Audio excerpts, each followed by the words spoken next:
What's up, everybody? How you doing? What's good? How's everything? Welcome back to the Vibing with Don Vito show. I'm your host, Don Vito, of course. Got another amazing guest today. He goes by the name of the Kool DJ Red Alert. I mean, I think everybody in the world knows who Kool DJ Red Alert is, you know. He's been around forever. You know what I'm saying? He's one of the pioneers in the rap game, in the DJ game, and anything involving hip hop. He's one of the pioneers, and I had to get him on the show right now because, you know, I just want to get his opinion on where's the music industry, where they at, as far as, you know, with the pandemic and everybody being quarantined, and where they at now as far as, like, you know, being productive, as far as, like, you know, getting their stuff out there, or, you know, I'm sure they can record and stuff like that, but, you know, how can they stay relevant is what I'm trying to say. You know, how can they still, you know, possibly get a deal or make money with their music, stuff like that. And anybody gonna know about it or have an idea how it go, it gotta be Red Alert, you know. Red Alert, Kool DJ Red Alert, 107.5 Wbls is coming on in a few minutes, so I want y'all to stay tuned. You know, he's one of the greatest guys I ever met in my life. He's always the same. I know Red for a while, and he's always the same person, never changes his personality, never changes his character, none of that. But I want to see how y'all doing out there, you know, with this protesting and peaceful protesting now. They still killing us, and I got a problem with that. You know, they shot the guy in the back in Atlanta. You know, like the police don't want to chase nobody no more. They don't want to do their job. They just want to kill us. And I got a real problem with that. And I know these young dudes out here is like, you know, that's how they feel. Every time a cop come where any near them, something's going to happen. So, it's summertime. You know, things heat up in the summertime. So, just be careful out there and watch how you move, you know, because even though we had all the protests and all that marching and all that other type of stuff, as you see, these people, these cops still don't give a damn about us. And they still going, every chance they get, they going to be like, you know, making moves towards us. But right now, you know, we about to start the show in a minute. I see my man Kool DJ Red Alert pulling up. You know, all he got to do is hit that request button, and it's on. And we going to talk about it. Yeah, but like I said, y'all be careful out there, you know, especially at nighttime. Things is different, you know. Everything is closed, so ain't really too many places to go. So hit that request button, Red, and we can get on. There ain't too many places to go, so the best thing to do is just go home. Take care of your business and go home. And for y'all that haven't seen none of my shows, I got a lot of shows on YouTube. Go to my YouTube channel, Vibing with Don Vito YouTube, and you can see all the amazing guests I had on the show. And I had some real good guests on the show. So we got Kool DJ Red Alert pulling. What's up, Sarita? What's up, Tamara? How y'all doing? Thank you for tuning in.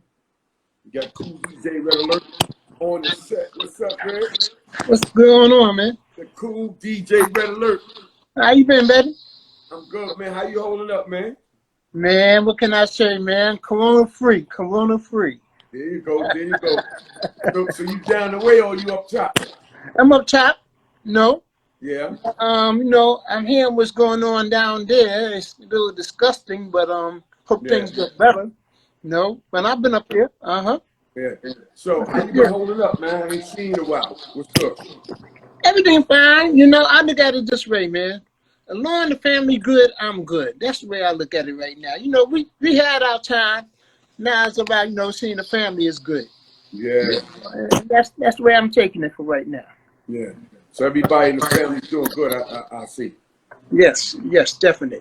Right. You know, a lot of birthdays have been going on. You know, celebrating everybody's birthday. You know, got a couple more coming up. You know, so.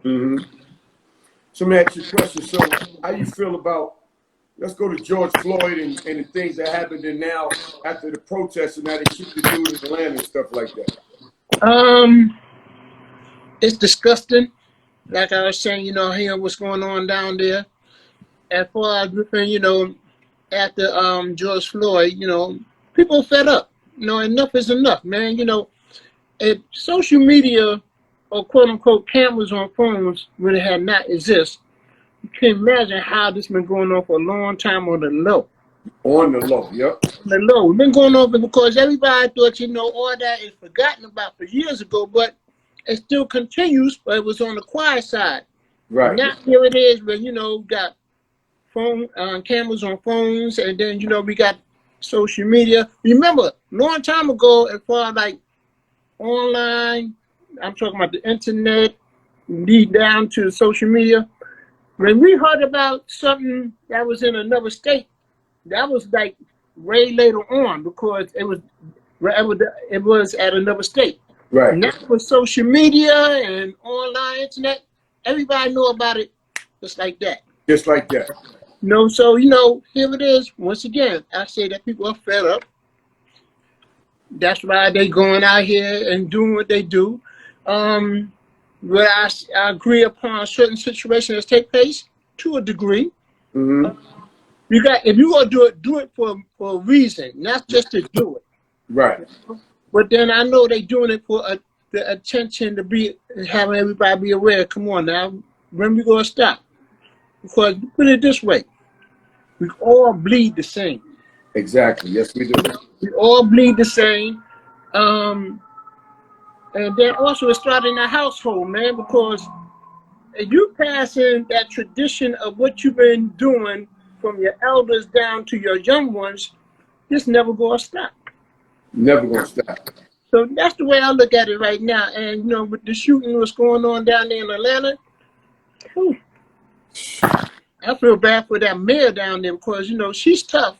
The mayor, the female, she's tough, but her hands are full. Yeah. Big time. Big time. Mm-hmm. And they talk about defunding the police department. How you feel about that? Well, I don't really get too much into that point because it was what you're doing with that strategy. I don't know if it's going to make it any better. Right. But it's all about being mindful. I got to get in their mind because, it's sad to say, same thing like in the military. They put in your mind to be destructive. Mm-hmm. The same thing as far as police force. There's a lot of good cops out there, a lot of good police officers. There's probably some that's very good friends with you. I got a lot of good friends of mine that's in the force. Mm-hmm. But you have the ones that, that are negative, and they take that and run with it. How you say? Some may throw their authority according to the position they in. Right. And make it bad for everybody else. Right. That's why there's a lack of respect to the whole entirety, but that don't mean that the whole entirety is thinking the same way. So, so with this thing about what they doing in their strategy, I just hope that it become a better situation come out of that. That's the only thing I can say. Yeah, you're right. Mm-hmm. So let me ask you a question. So, you're one of the legends and one of the pioneers in the rap game. How you feel about the current state of music in general, being that we are like still semi-quarantined and stuff like that? Well, look at it this way. You know as well as I know, because we had got to meet each other for the first time through what we listened to at the Club 2000. Yes. Matter of fact, I just heard Unique is home now. Big up to my man Unique.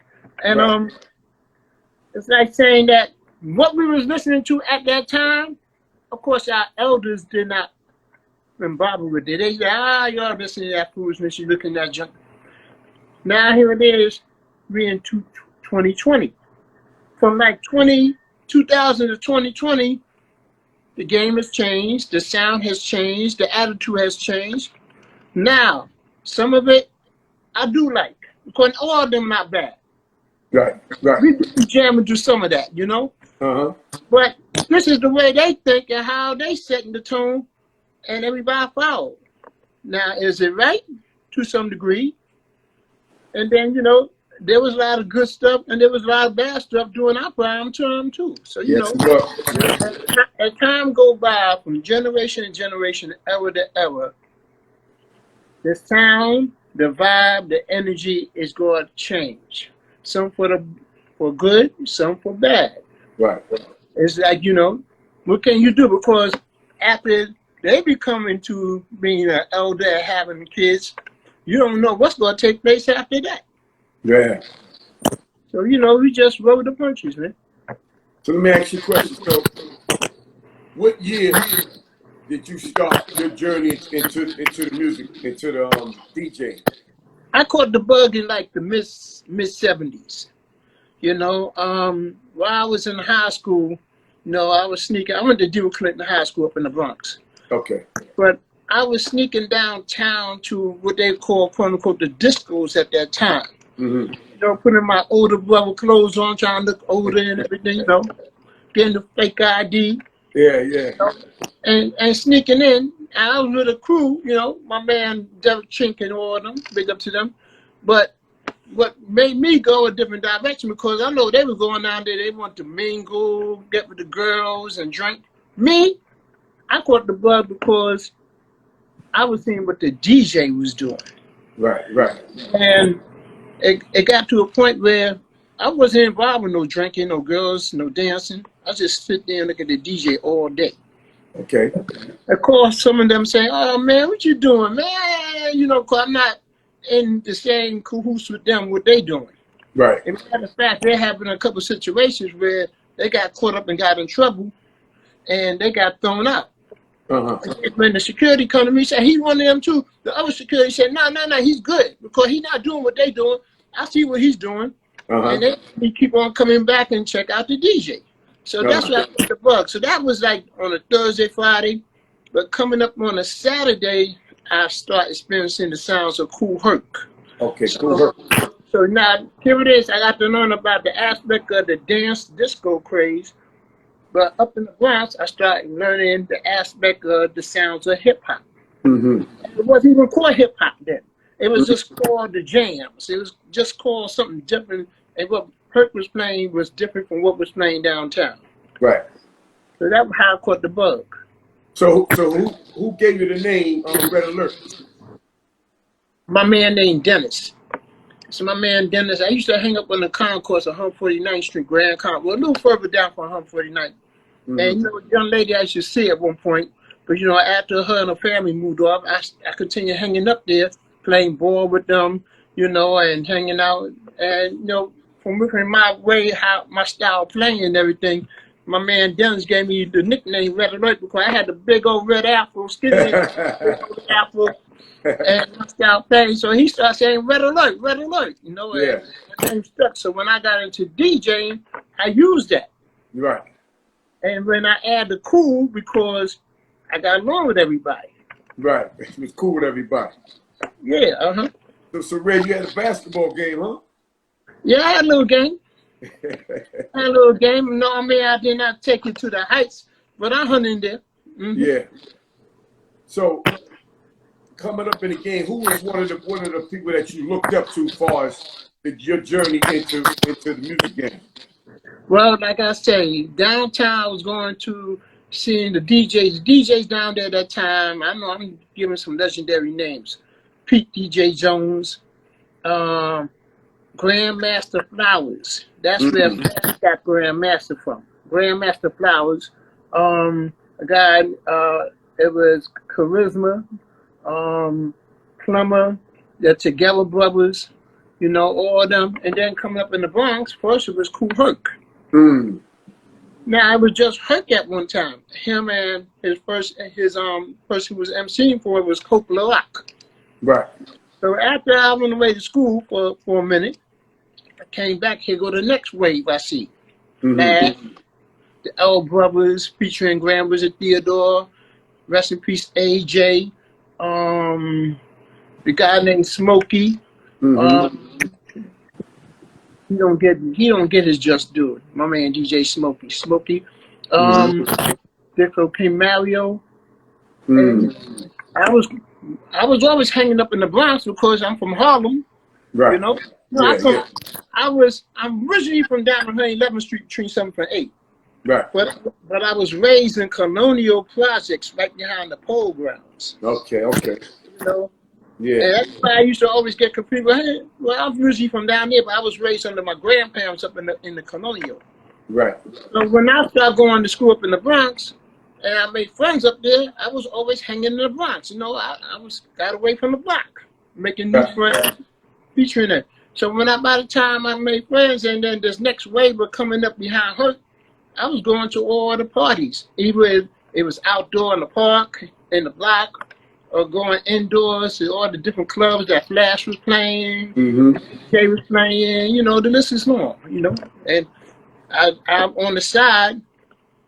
I kept on practicing from what I first saw in the beginning, because I took time working, saved up my money, bought my turntables, bought my records, and nobody taught me. I taught myself. Wow. Watching what everybody was doing. Right. I just kept on practicing, and that was it. And then who was it that picked me up was Africa Bambaataa through my cousin Jazzy J. Okay. Because after my cousin Jazzy J, him and the family used to live up on Amsterdam Avenue on 150-something street right next to the battlegrounds. Okay, okay. And when they moved up in the Bronx, and first Jazz was playing for Mario, and that's when Bam said, well, who's this young kid that's playing for Mario? They say, he just moving the block. He said, well, he need to be with us. So he put him on. And that's when my cousin, he started speaking up for me. He said, yo, put my cousin on. And that's how I got down with them. Okay. 79. So let me ask you a question. So who would you say the first one to like come up with the idea to plug everything up in the street? You know, Tell you the God, I think it was on the lamppost or something like that. I can't really tell, because, you know, it's funny how, as we speak in these terms, everybody was doing their thing in different boroughs. Now, I'm experiencing hip-hop in the Bronx. That's where I experienced it. But even before there was hip-hop, people was DJing. It was R&B, dance, disco, wherever it was. So I don't know if it started I don't know what part of the city it started at, but I know I experienced what I saw in the Bronx. I don't know who started the plug. I know there was times I saw people used to take like 20 extension cords from somebody else. They go outside and plug it up. I mean, I saw so many different things. Yeah. You know? They're going to keep that music going some type of way, huh? Some type of way, man. You know, it's like taking, everybody would go ahead and connect their house speakers, their house with little speakers, and join them all together to try to make some sound outside, you know? You know what I mean? You have to be creative to think of how to get it going, you know? Yeah. Let me ask you a question. So we talked about the DJ, the early DJs. Who was the early rappers at that time? The early rappers at that time who I experienced, first I had noticed, rest in peace, Keith Cowboy. That was DJing for Flash. Yeah. After Keith Cowboy, then here it is, I come across seeing Mel and his brother Kid. Melly Mel, Kid Creole. Right. And I used to go to this club called the Black Door right off of Prospect, Prospect Avenue. And I used to always go in there. I used to hear them rhyme. Meanwhile, when I was going to AJ parties, he had two people with him. Rest in peace, Lil Starsky, and a guy named Kenny G. Okay. And I know that bug was like a one-man show. He rocked the turntables and the mic. Oh, wow. Yeah. Meanwhile, when I was checking out the L Brothers, the three MCs I saw for the first time with them was Master Rob, Kevin Kevra, they brothers, and Busy B. Starsky. By the time I got around to everybody else, I saw they either had one or two DJs, but those were the first set of MCs I saw in the beginning. Right. So did you ever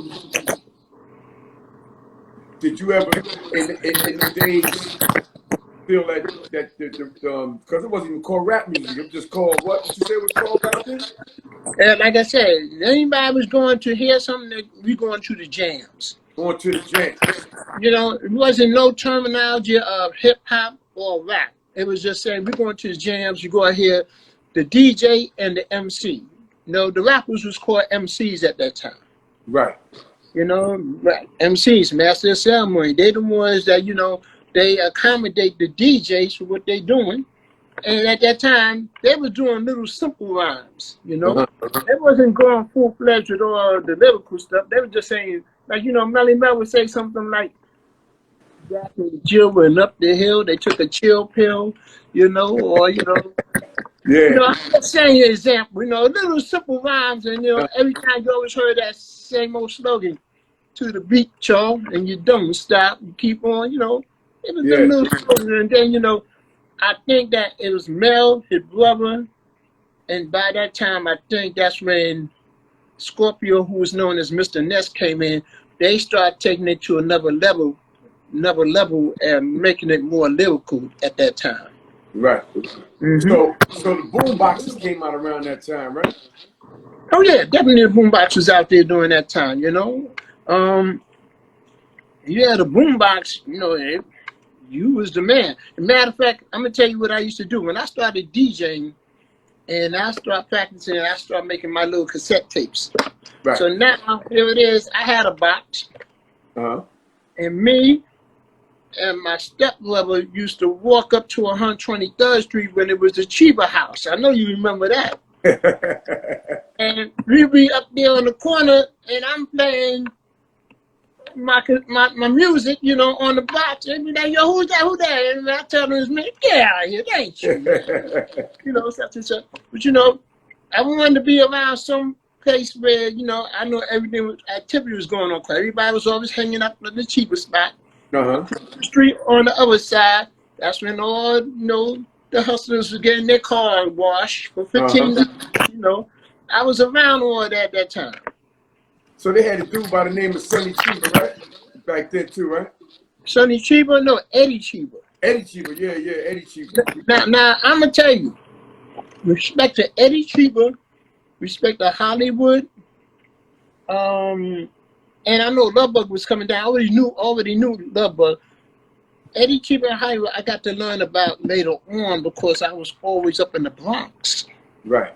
So as I'm always up in the Bronx, and I hear people constantly over and over, that's who I knew. Not knowing that these guys was doing their thing downtown too, in Harlem, but I wasn't hanging in Harlem. I was hanging in the Bronx. Right. That's when I started learning about, you know, Hollywood, you know, and Eddie Keeper, and how I got to learn about them, not from Harlem, but they came to the Bronx because they started rocking in 371.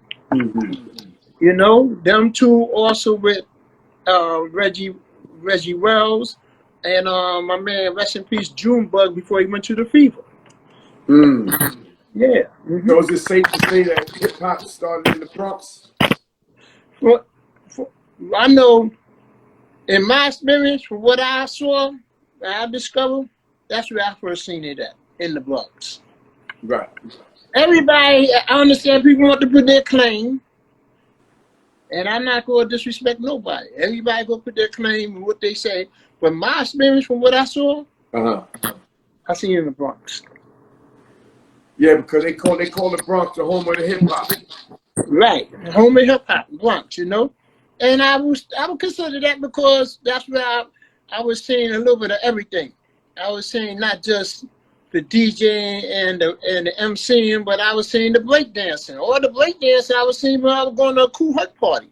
Like I said, the first person I was going to Kool Herc jams. So when I was going to all the Kool Herc jams, I was seeing all these breakers. That became later on, they called them B-boys, but they was known as breakers, breakdancing. And some of them I went to school with, like, you know, my man Trixie, his brother Rossi, and then I got to learn more about Sasa, rest in peace, my man Eldorado Mike. It's an army of them. It's a list of them. Charlie Rockets, it's a long list of them, you know. So that's where I caught the win of everything as far as the hip hop is, and not only that, the vibe, the sound, because if you was going downtown to the discos or even certain places down in Harlem, you had to be dressed to a certain occasion. Right. You know, either you had to be a certain age or you had to be dressed in order to step in. Right. You go to a Kool Herc jam, like the first spot I went to was the Twilight Zone. everybody was being as they are. Right. And if anybody was dressed up at that time, they used to call them either the fly girls or the fly guys, you know, because they was dressed. Now, yeah. when you got to the Hevelo, that's another club he had, and the Executive Playhouse, you had to stop being dressed. Because he was stepping up from one spot to another. He was trying to step up the clientele. But people, after a while, you know, after like saying like Kool Herc, when I mentioned about like flash parties and AJ, you know, people were coming as they are. Yeah. They didn't have to get dressed unless you still want to be a little dapper. Right. That's what it was. So you see, like, you know, more people flock to go to them parties because they get to go as they is and they felt more comfortable instead of have to go home and find an outfit to wear. Yeah, because, you know, remember, that is a generation that they gravitate to something that was new to them, and they liked it, and they enjoyed it, and they kept supporting it, you know? Yeah. That's what it was. Let me ask you a question. So you got Grandmaster Flash, Melly Mel, and Kid Creole and all them, and then, you know, they was doing great things back in the days, and all of a sudden they got their music on wax at Sugar Hill. You know the story behind that? How that happened and stuff? Well, I know my very first time I got the experience hearing something on wax is when I was with all of us Zoo Nation under Bambaataa. We all had to play down at the place. You ever heard of the Renaissance, the Rennie? Yes. The Rennie on 138th. You know, right. The Renaissance Ballroom is a historical ballroom. Yeah. And there was an organization called the Rolls Royce Movement. Rest in peace of my man Willie Gums, and rest in peace of my man Dickie and a couple others. They had that Monday through Thursday from 7 to 11. Right. Where you can come in for $1 and dance. Saying, you know, that was like saying you know, instead of having the neighborhood evening community center, that was our center. You know? Yeah. You know, everybody would come and dance, spend their dollar, come and party and dance. So there was one time that Zoo Nation was hired, and when we came in there, we played. And then when, I never forget, Powwow was on the microphone. When he was on the microphone, Bam played a certain record. And when Bam started playing this record, everybody started hearing the vocals on. So when they heard the vocals, Powwow put his hands up and said, look, it's not me, it's the record. Oh, wow. And that was Rapper's Delight. Oh, wow. So that's the first time I ever heard something on wax.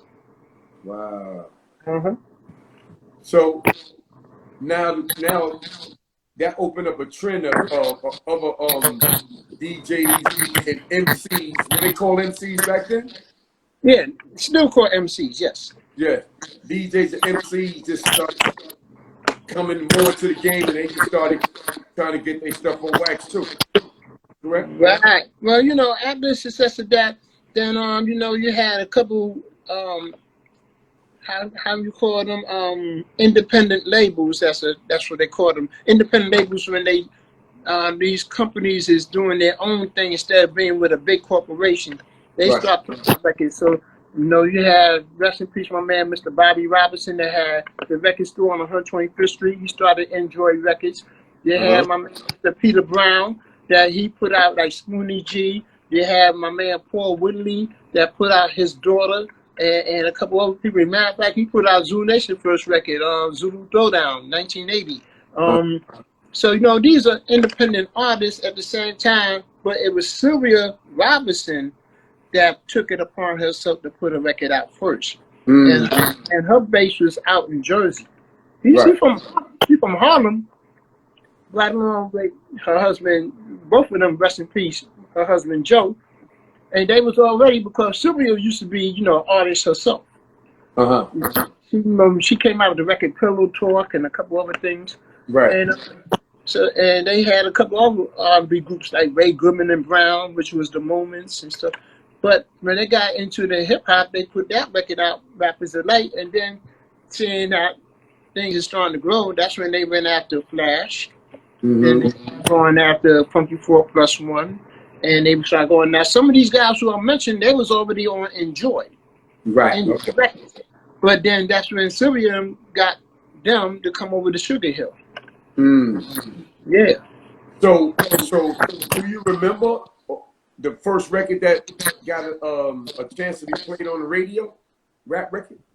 It got to be Rapper's Delight. Okay. Because at that time, you know, Frankie Crocker was the one that took it upon himself to start playing that record. Right. You know, so that was, and at that time, it was still something different. It caught a lot of people off guard, and you know, a lot of people was trying to relate to it. Now they always quoted that there was another rap record before Rapper's Delight, and before King Tut the Third by the Fatback Band. Right, right. It really was considered like an R&B record, but it had the guy rapping over it. Okay. You know, just like there's a record, oh man, I forgot the title of it, but you have my man Mr. Jack Gibson, Jack the Rapper. I think he's the one that did a rhyme over Ain't No Stopping Us Now. Okay. You know, they had that. So, you know, they had things in the early set, you know, around 79, 80, you know, around that time. So how did you first get your first job on the radio station? What happened? Well, being affiliated with Zoo Nation, and we started making our name because after this, you know, the start off a Zoo Throwdown, that was our first record. And then Bam stepped over to another label, Tommy Boy Records, and at that time, he you know, one time a lot of people didn't know that Bam used to have like 10 MCs, and he would call them the original Soul Sonic Force, 10 MCs. But a little bit of a few of the 10 was coming from different groups that we all had. Like my cousin Jazzy and I, we had the Jazzy 3 that became Jazzy 5. The group that Bam formed, which was the Cosmic Force that made Zoo Throwdown, and several others. So Jazzy 5. They recorded on Tommy Boy called Jazz Sensation. Take off a funky sensation. Yes. So now, man, the next record he had in mind, which changed the sound of music at that time, he took 3 members from Soul Sonic and formed a record called Planet Rock. Okay. That changed the game. That changed the sound and everything. So if it is, we coming downtown. As we going downtown, in the village and playing at clubs like the Grill and Danceteria and all such and such, we start catching more attention. You know, well, who are they? You know, and I mean, the success of Planet Rock really opened the doors for us. Yeah. And we were going from club to club to club, you know.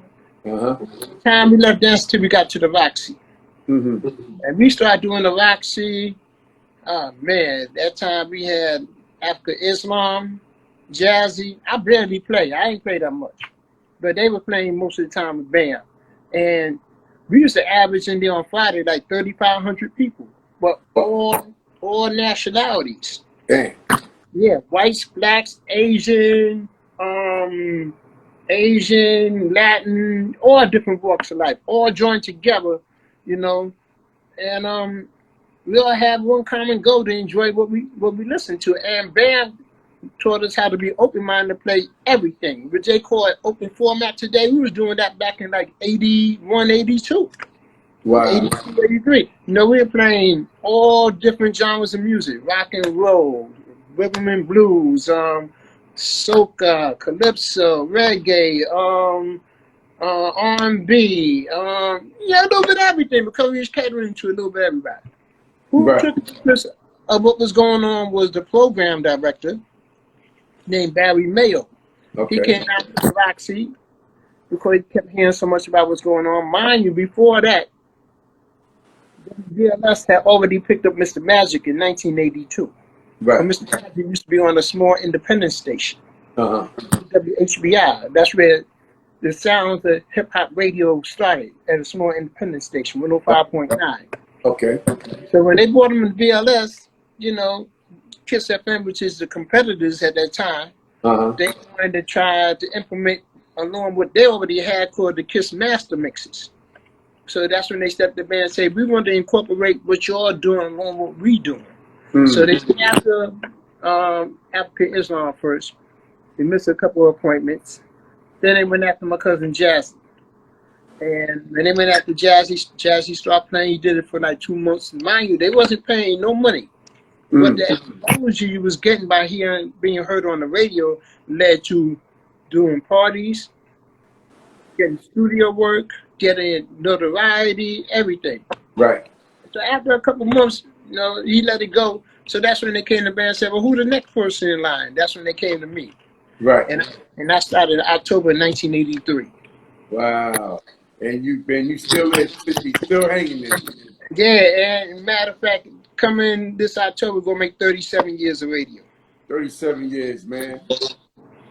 That's Yeah. great, man. And it's a blessing because there's people who I know I was listening to ever since I was a kid, and I was amazed by listening to them, not knowing that when I got on radio, I would start working with them, like rest in peace, Chuck Leonard, meeting Frankie Crocker, or many others that are still doing their thing, But Yeah. I just took advantage of it to make it a career. And 37 years, man. Yeah, and proud to say that I've been on all 4 urban stations in New York: Kiss FM, Hot 97, Power 105, and now WBLS. Wow. You've been everywhere. And I also did radio down in Atlanta too. I did radio down in Atlanta. Uh-huh. I also had a mix show down in the islands of St. Martin. Mm-hmm. And I was one of the first when they first launched Sirius Radio. Before it became Sirius XM when they mixed, I was Sirius when they first launched. Wow. What's that? I had a good run. Like a good run. You had the best run I ever heard. All right. Good run. You the king, man. You the man. You're a living legend, man. We love you, man, for real. All right. Question: so, what's the place downtown you've been playing at Shadow? How long you been at the Shadow, man? I got down with Shadow in I think 08 or 09. Right. Now, mind you, at that time, I had already moved down to Atlanta. Mm-hmm. My wife and I were here now. But here it is that my girl Jody, who run the Shadow, she approached me saying, I'd like for you to start doing the live broadcast. So what they had it hooked up there, I used to fly up every weekend to do that Friday. And that's when I was still on KISS. Right. I come up and do that Friday. Saturday I'm on the air, and I go right back down because I was doing radio down there on the Sunday. Live. So I was doing that for a couple of years. And then, from there, that's when KISS got closed down in 2012. And then I decided to come over to BLS in the next couple of months, and they started continuing the Shadow, because Shadow used to have broadcasts on both KISS FM and BLS. I know BLS the longest. So when they continue on with BLS, they had me come on again. And then after the club closed down, here it is, the boat ride still goes on. So now I'm out with the boat ride. Right. Unfortunately, you can't do it this year, but I've been doing the boat ride since then. Wow. Let me ask you a question. So why did KISS FM close down? It was corporate reasons. That go to show you that it's a big thing between the blue collar and the white collar world. The blue collars are the employees. The white collar world is the corporations that, they shake and move and look at upon what is it that's beneficial for them and not beneficial for them. And they're the one that made this reason why KISS is no longer around. Wow. And they took the signals from KISS FM and like lease it for, I think it's going on 10 years since then, to the sports channel, ESPN. It's business. Yeah, it's business, yeah. Of course, a lot of people are hurt that KISS is closed down. I'm hurt too, because that's where it started for me. Right. But it's business. Yeah. So let me ask you a question. What I'm gonna ask you. Take your time, Brooks. And I got you as far as the when KISS closed it down, you went to BLS, right? Yes. I was hesitant at first, and then they And then, you know, because KISS closed down in April. Right. I got on BLS the Memorial Day weekend in the end of May. Mm-hmm. So I would say I was like out for like a month. And matter of fact, when I take time and think about it, I sound crazy what I'm about to say. But out of all 4 stations, when I think about the time was laid off between all 4 stations and I added up, it's not even come to a year. Wow. Sound crazy.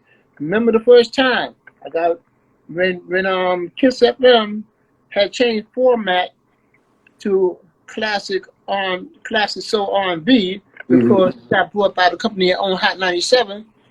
I was out for maybe 2 weeks. Then I came over there. After I left from Hot 97 and then went over to BLS to KISS coming back for the second time, that was about 3 months. Mm-hmm. Then when I left KISS and getting set to go over to Power 105, that was another 3 months. So we're talking about 6 months and a couple weeks. Then here it is. After that, right when I left that Power, the next week I was on KISS. Then here it is. When KISS closed down, now I come over to BLS, and that's a month. So you talk about, what, 7 months and some weeks? Yeah, yeah. Meanwhile, I was working all along. Yeah, doing parties and stuff everywhere.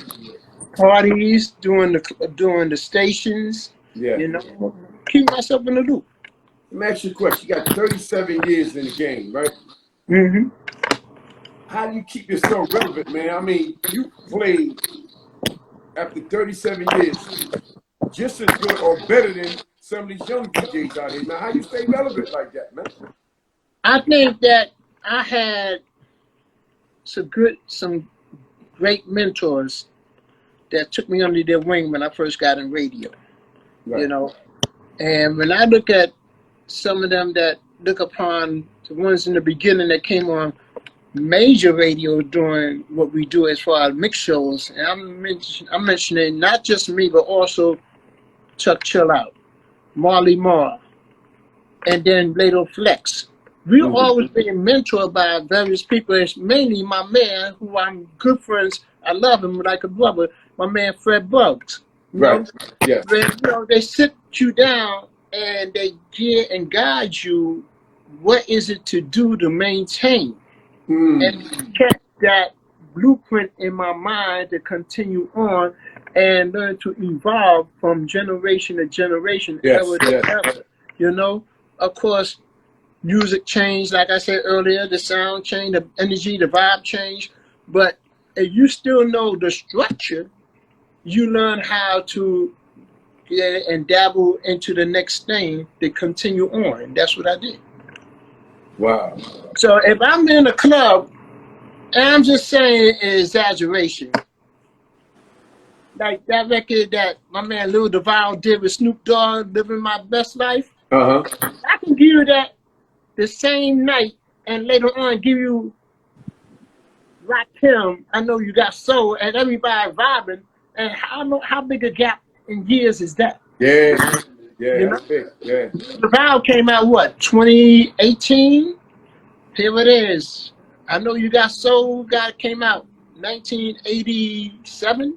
But you learn how to balance your music and play for a little bit of everybody, you know? That's what I do even to this day. So if a young DJ or somebody wants to be a DJ and they want to learn to be a great DJ, or even just learn the basic stuff, how to be successful, what would you tell them? What can you tell them? Well, there's one thing I learned. Number one, master your craft. Now, I know that the technology years later came in place, that from turntables to CDJs to, what we have, the Seratos on the laptop to now controllers. You have to learn to adapt. I know that a lot of my peers, they be like, I don't want to be bothered, but you have to learn to adapt. If you don't adapt, you're going to limit yourself and you be a dinosaur. Think about it. Do you see any of us right now is at a pay booth making a phone call? No, we only do this right now. Right. You have to learn to adapt. Yes. So that's what I learned. But still, even though all this come in place, still learn to practice your craft. Right. Well, you can still learn how to be creative upon anything, as far from a turntable to a CDJ to a survival, whatever it is. Yeah. That's what make you. And not only that, but now you become a businessman. I never get the first gig I ever had. I received $50. But now I became a businessman because I'm collecting. Right. What I learned to do after that, learn to practice more, make it better, so I can have more people hire me and learn how to promote myself, or what they call today branding, you know, marketing, branding and everything, and then to continue on.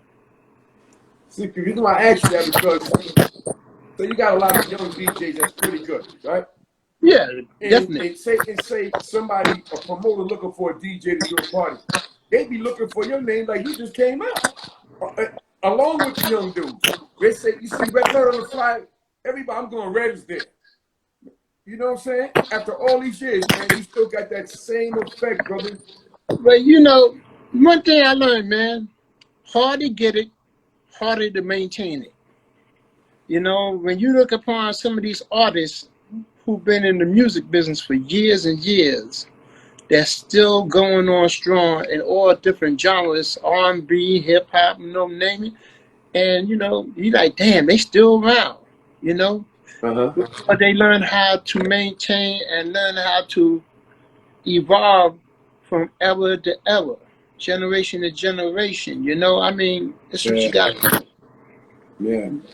So that's the same thing I have learned to evolve from them two things. I just say era to era, generation, according to what it is. I know a lot of people don't care for what they hear today, but like I say, everything don't sound bad.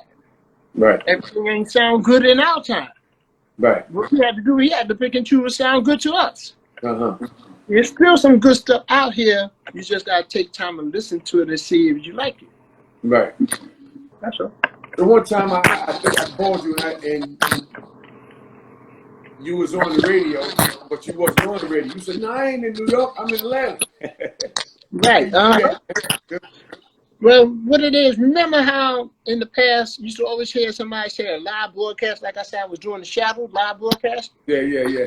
There's a system where they have in the club where they connect through the phone line to the station. Wow. So when you hear it on the radio, it's through the phone line connected to the software, the system that they have in the club, that they can click it on.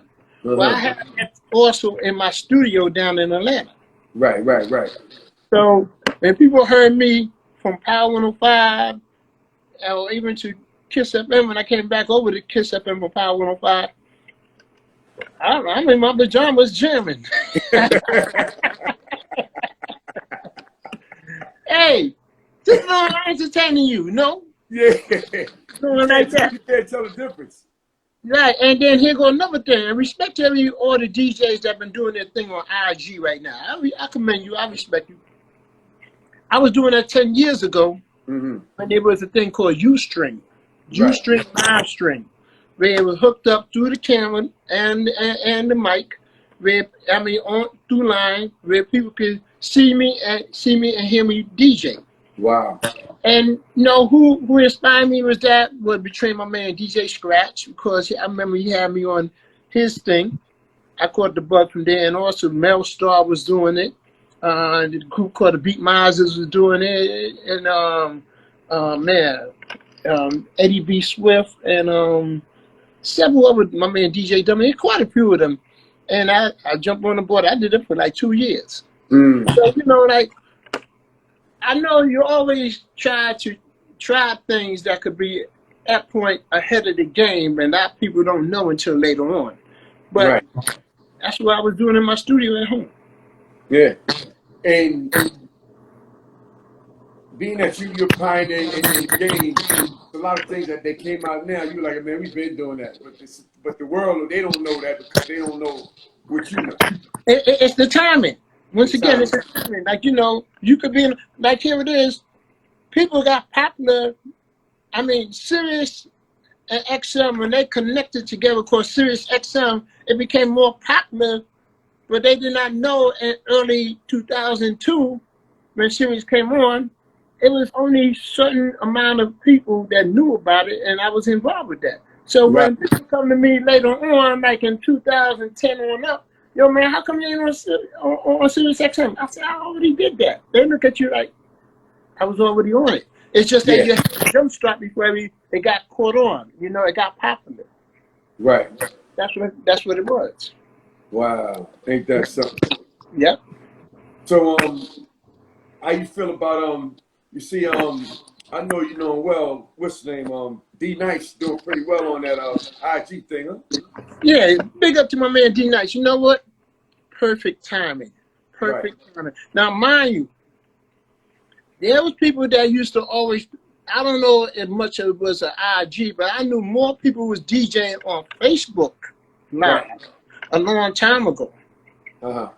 And then here it is, after this epidemic that we involved with, that's when D Nice took it upon himself to join on there. Now, I know they was amazed to not only the amount of people we had coming on, but the selection of people that was coming on. They're not knowing that he already had a relationship with all these people about 20 years prior, even a little bit more. D Nice was doing all the quote-unquote A-list celebrity parties. Yes. At one point, he was DJing for Obama. Yes, I heard, So when you build relationship, you know, by networking with everybody and you start doing it, they all coming on to support you. So perfect timing for my brother. Perfect time. So, you and D Nice, I met back in the Boogie Down production days, huh? Yeah, rest in peace, my man Scott Lovat. That's when, you know, I first came across, I knew Scott from before. I knew him from way before. And then I never forget that day when they came in Latin Quarters with the test pressing Boogie Down production, gave it to my man DJ Raul to play in the club. And after he played a couple times, that's when they passed it to me, put it on the radio. And that's when I got to meet D Nice, Mick Bull, of course, Chaos One, Miss Melody, all of them. We all got to meet. And they saw how close I was with Scott. And, you know, Scott saw how much I supported that record. And they included me by the second song. Yeah. That was hot. Yeah, You can still play that right now. Oh yeah. You Definitely. know? Yeah, and like even when he come out, when KRS-One, when he come out, and he do a show, he still tears it down like crazy. Yeah. No, KRS-One is, to me, one of the top performers in the culture of hip hop. Yes. You know, when you think about top performers, you think about Dougie Fresh. You think about KRS-One. Yeah. You think about Busta Rhymes. You think about LL. They give you a show. Right. The body of work that they prevail. You know, they on point. Yeah. So Red, listen, I know you're busy, man, you know. Hey man, I appreciate you having me on here, man. Looking forward to, like I said, I remember the first time we came across each other in Club 2000. You know, and the energy was good during that time.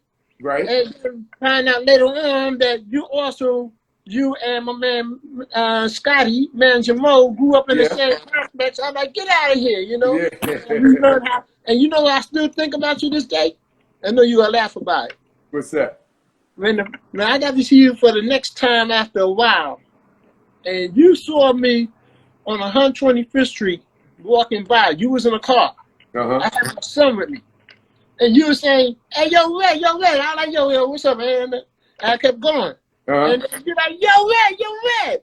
But you know me, number one, if I don't see who you are in the car, I'm not coming up to no car. Yeah.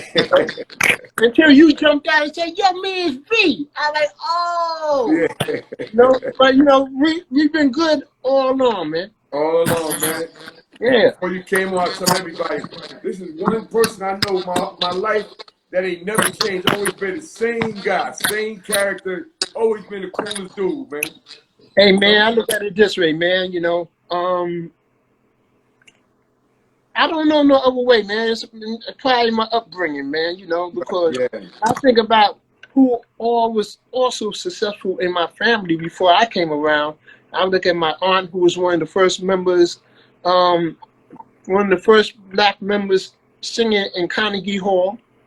Then I'm looking at my, even though I call him my brother, he's really my cousin, but I call him my brother because we grew up in the same household with my grandparents. You know, he was one of the first members under Mr. Homeville Record, which is the record company.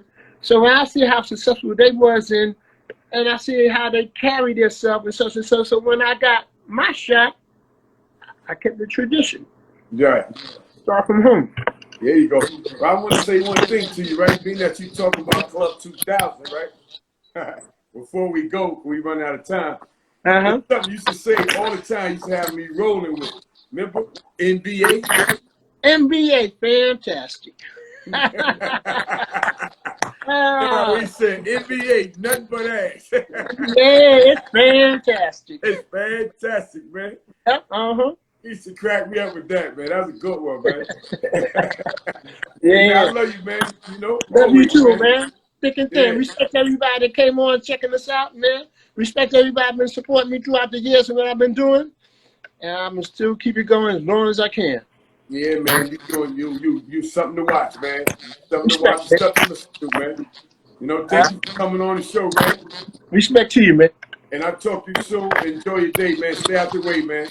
Hey, that's what we know. That's all we know. Thank you very much, bro. Peace. Peace.